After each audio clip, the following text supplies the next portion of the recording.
অ' মাই god, আজি ইমান গৰম পৰিছে নহয়, কি যে বনাওঁ একো বনাব মন যোৱা নাই। আইডিয়া, এটা বস্তু বনাব পাৰি, চাম্বাৰ বনাব।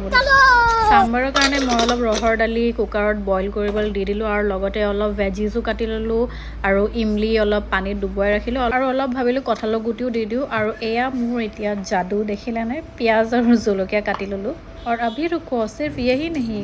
আৰু মই ফ্ৰিজৰ পৰা অলপ বিলাহীও লৈ ল'লোঁ, বিলাহীও অকণমান কাটি দিম বুলি ভাবিলোঁ টেষ্টৰ কাৰণে।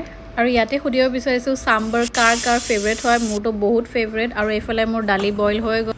কেৰাহীত এতিয়া অলপ দিম তেল, তাৰপিছত লগতে শুকান জলকীয়া, সৰিয়হ, কাৰি পাত্তা আৰু কেঁচা জলকীয়া, অলপ পিঁয়াজ, তাৰপিছত অলপ হালধি নিমখ দি ভালকৈ লৰাই তাৰপিছত ভেজিছখিনি দি দিম ইয়াতে। ভেজিছখিনি অকণমান ফ্ৰাই হ'ব দিব, তেতিয়াহে অলপ টেষ্ট হয় খাবলৈ। আৰু হৈ যোৱাৰ পিছত বিলাহী দি দিব আৰু দালিখিনি বইল দালিখিনিও দি দিব। আৰু মেইন ইনগ্ৰেডিয়েণ্ট হৈ গৈছে ইয়াত চাম্বাৰ মছলা আৰু কাশ্মীৰী লাল মিৰ্চ ফৰ দ্য কালাৰ আৰু ইমলিৰ পানীটোতো মেইন হয়েই। আৰু এয়া ৰেডি হৈ গ'ল মোৰ চাম্বাৰ। আৰু যিহেতু আমি অসমীয়া হয় ভাই, তো আমি ভাতে দি চাম্বাৰ খাওঁ। টাটা।